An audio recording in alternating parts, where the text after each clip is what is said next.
Family kitchen and ব্লগে আপনাদের সবাইকে স্বাগত জানাই। আজকে আমি বিকেলে হিংচে তুলতে আসি। আমার ছেলে বলছে মা হিংচের চপ করো, আর আমার যা আমার মেজদি ও এসছে আমার সাথে হিংচা তুলতে। দুজনে হিংচাটাকে তুলে নিই, এটা আমি সন্ধ্যেবেলা দেখাবো। এখন তুলে নিয়ে যাচ্ছি, দেখুন এখানে হিংচাটা হয়ে গেছে।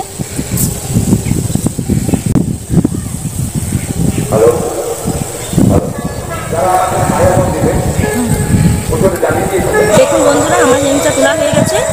এটাকে আমি ভালো করে ধুয়ে বাড়িতে দিয়ে আমি সন্ধ্যেবেলা হিংচার চপ বানাবো। হবে কী করে বানাবি দেখবে, চলুন আমি কীভাবে হিংচার চপ বানাবো। আজকে আলুর চপ খেয়েছি, কিন্তু হিংচার চপ কোনোদিন খাইনি। হিংচার চপ খাওনি, আজকে আমি বানাবো। আমি নিরামিষই হিংচার চপ বানাবো। আমাদের এখানে পুজো হচ্ছে, সয়াল বুঝছে, আমি পেঁয়াজ দেবো না, রসুন দেবো না, এমনি নিরামিষে আলু দিয়ে হিংচের চপ বানালে তো খুব ভালোই হয়। হ্যাঁ, আমার জমে যাবে একদম। তাড়াতাড়ি করে বানিয়ে তারপরে তো টেস্ট করতে হবে কিরকমই হিংচার চপ। আমি জলা থেকে যে হিংচাগুলো তুলে নিয়েছিলাম, জলার ছাদ থেকে আমি এগুলোকে ভালো করে বেছে কলের জলে ধুয়ে নিয়েছি। আমি এই হিংচার চপটা বানাবো নিরামিষি। তার জন্য কি কি উপকরণগুলি নিয়েছি দেখুন। আমি এখানে গোটা জিরে আর ধনে গোটা নিয়েছি, এলাচ দারুচিনি নিয়েছি, গোটা শুকনো লঙ্কা, লঙ্কা গুঁড়ি একটু নিয়েছি, হলুদ, লবণ, আদা আর খাবার সোডা নিয়েছি। আর এই বেসনটা নিয়েছি চপটাকে যখন হিংচা চপটাকে যখন আমি চাপটা করব। আর এই বেসনটা নিয়েছি একটা বেটার বানাবো চপের জন্য। আর আমি 6টা এই সাইজে মাঝারি সাইজে 6টা আলু নিয়েছি। আপনারা পারলেও বেশি নিতে পারেন বা কমও নিতে, আমি 6টা নিয়েছি। আমি এই উপকরণগুলি দিয়ে আজকে হিংচের চপ বানাবো। আর এখানে সরিষার তেল একটু নিয়েছি মশলা করার জন্য, সাদা তেল নিয়েছি চপ ভাজার জন্য। আমি এবারে উনুনটা ধরিয়ে আমি প্রথমে শুকনো কড়াই এই মশলাগুলোকে একটু ভেজে নেব। আর মানুষই ততক্ষণ ওই হিংচাগুলোকে ছোট ছোট করে কেটে নেবে।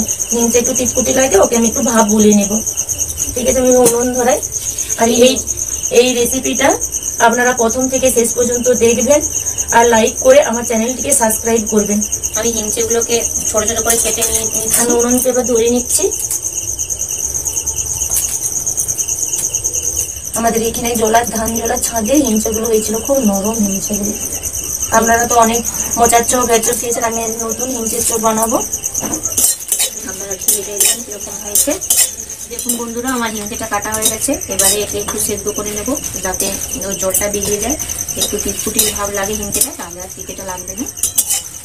আমার লঙ্কাটা ভাজা হয়ে গেছে, আমি লঙ্কাটাকে নামিয়ে নেব। এবারে আমি গোটা জিরে আর ধনে দিয়ে দেব। একই সাথে এলাচ আর দারুচিনিটাকে আমি একটু ভেঙে দিচ্ছি।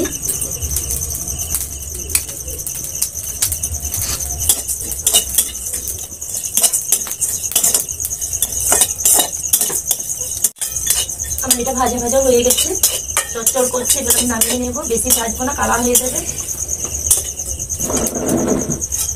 একটু ঠান্ডা হলে ওটাকে গুঁড়ো করে নেবে মানুষে। আমি কড়াইতে জল দিয়ে দেবো শাকটা সেদ্ধর জন্য।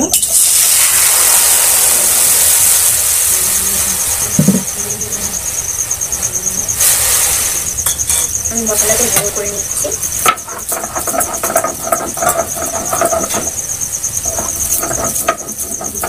শাকটা সেদ্ধতে একটু লবণ দিয়ে দেবো, একটু সিদ্ধ করে নেবো। এটা জলটা একটু বেরিয়ে যাবে, আমি একটু ঢাকা দিয়ে দেবো। আমার শাকটা সিদ্ধ হয়ে গেছে, এবারে শাকটাকে আমি নামিয়ে নেব। আমার মশলাটা গুঁড়ো করা হয়ে গেছে, তুলিয়ে নিয়ে এবার লঙ্কাটাকে গুঁড়ো করে নেব।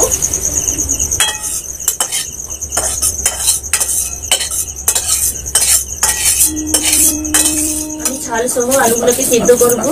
আর আলুগুলোকে আমি কাটবো না, কেটে দিলে জল ঢুকে যাবে, যার জন্য আমি গোটা গোটা আলুই সিদ্ধ করবো। আমি ঢাকা দিয়ে দেবো।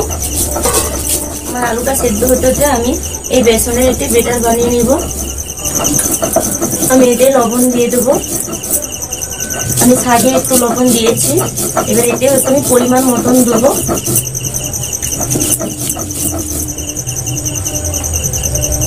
একটু হলুদ গুঁড়ো দেবো,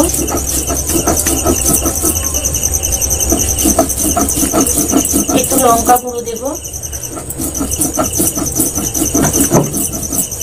আর এই খাবার সোডাটা দিয়ে দেবো।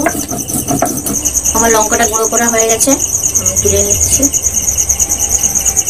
লঙ্কাটা একবারে মিহি করে না গুঁড়োলেও হবে, এরকম করে গুঁড়ো করলে।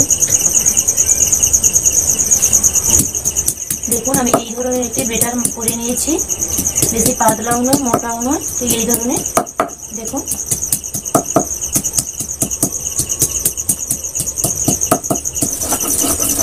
আমি ঢাকাটা খুলে দেখি আমার আলুটা সিদ্ধ হচ্ছে কিনা। দেখুন বন্ধুরা আমার আলুটা বাটা হয়ে গেছে। আদাটা লঙ্কার পরে বেটে খুন্তি দিয়ে আমি গাছ আলুটা আমার সিদ্ধ হয়ে গেছে, ফাটাফাটা হয়ে গেছে। এবার আলুটাকে আমি নামিয়ে নেব। আদাটা লাল লাগছে,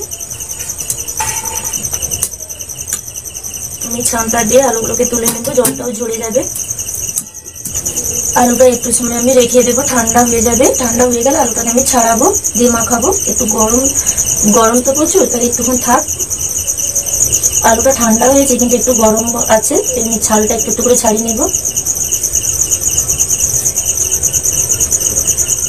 পুরো ছাল ছাড়াবো না, একটু ছাল রাখলে ছালটা উঠেই যাচ্ছে।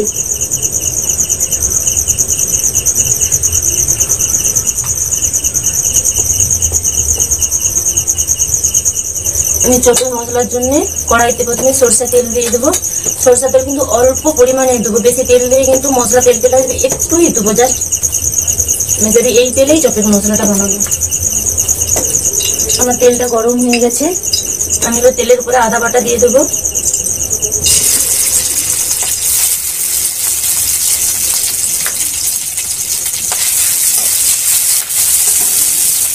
আদা বাটার করে একটু হলুদ দিয়ে দেবো, নাহলে আদাটা চটচট করে গায়ে ঠিক যাবে।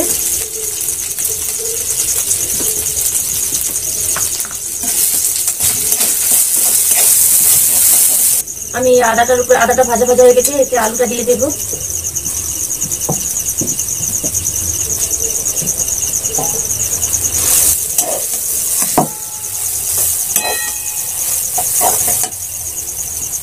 আমি পুরো মশলাটা যে করে রেখে দিয়েছিলাম এটা দিয়ে দেবো। অনেকটা হয়েছে, অতটা দেবো না, যতটা লাগবে ততটাই দিয়েছি। আমি লঙ্কা ভাজাটা গুঁড়ো করে রেখে দিয়েছি, এটা দিয়ে দেবো, পুরোটাই দিয়ে দেবো।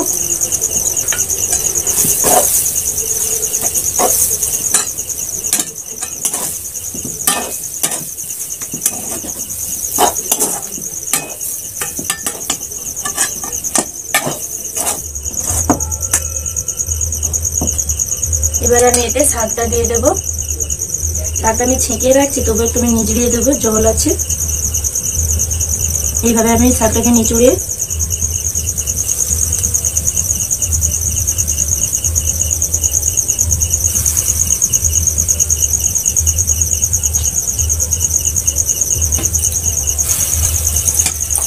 শাকটাকে দিয়ে আমি ভালো করে মেখে নেব।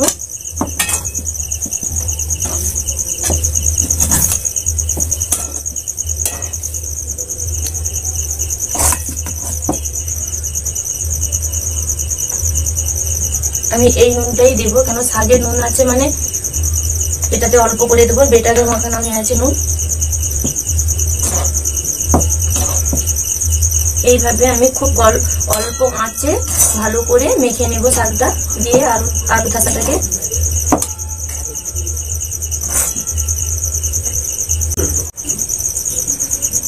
আমি কড়াইতে সাদা তেল দিয়ে দিচ্ছি। আমি এগুলো এটাকে আমি গোল গোল করে নিচ্ছি।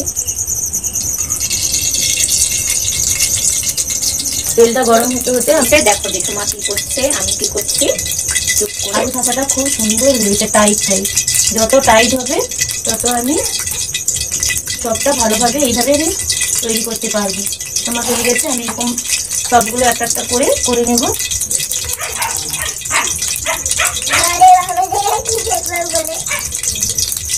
তুমি চুপ করে বসো।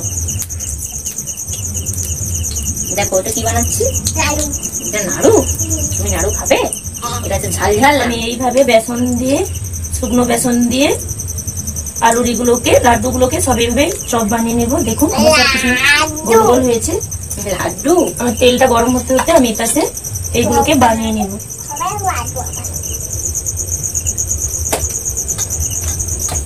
আমার হয়ে গেছে।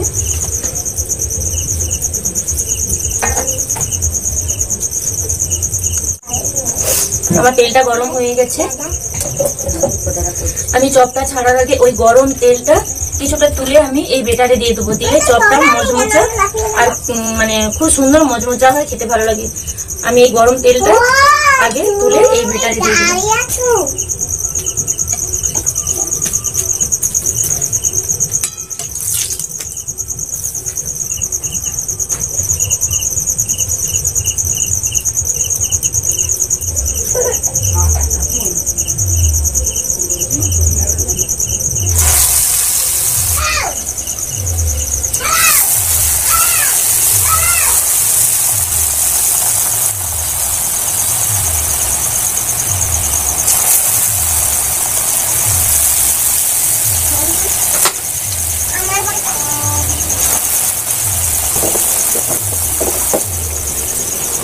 আমি 4টে করে দেবো।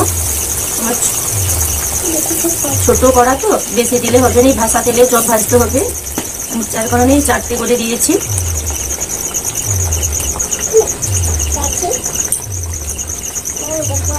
কি দেখো মা, চপ ভাজা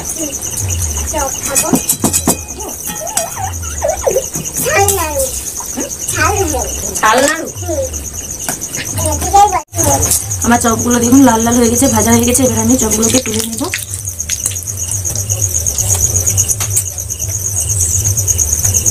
আমি ঢাকাতে বাজারের মতো, এটার মতো বলো, বাজারের মতন হচ্ছে।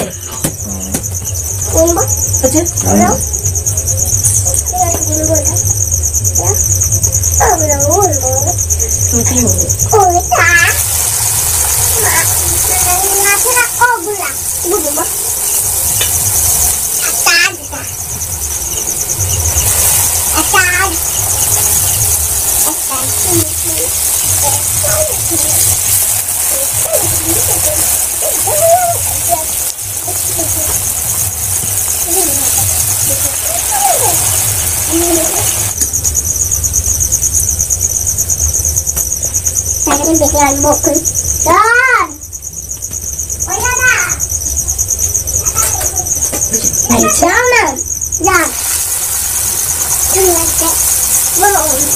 তুমি পড়ে যাবে মা।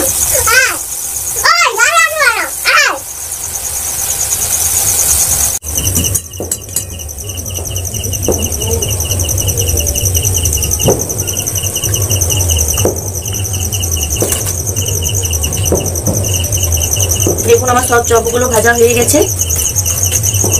আমি কড়াটা করে নামিয়ে দেব। কচি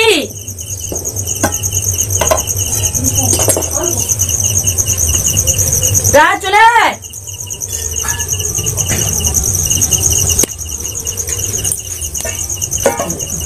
দেখুন আমার চপগুলো হয়েছে, কি সুন্দর পুরো বাজারের মতন চপগুলো হয়েছে। আমার মেয়ে তো বলে দিয়ে চলে গেছে যে পুরো বাজারের মতন চপ হয়েছে। চলে তোরা চলে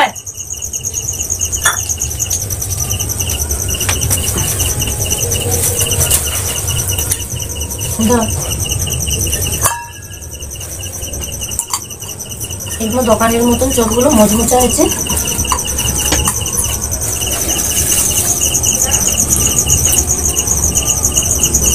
কিরকম কিরকম আছে? ভালো আছে, ভালো আছে, ভালো আছে। আপনারাও বাড়িতে এইভাবে হিংচের চপ বানিয়ে খাবেন, খুব ভালো লাগবে। আর ভালো লাগলে আমাকে কমেন্ট করে জানাবেন। ভালো থাকবেন, সবাই ভালো থাকবেন, সুস্থ থাকবেন।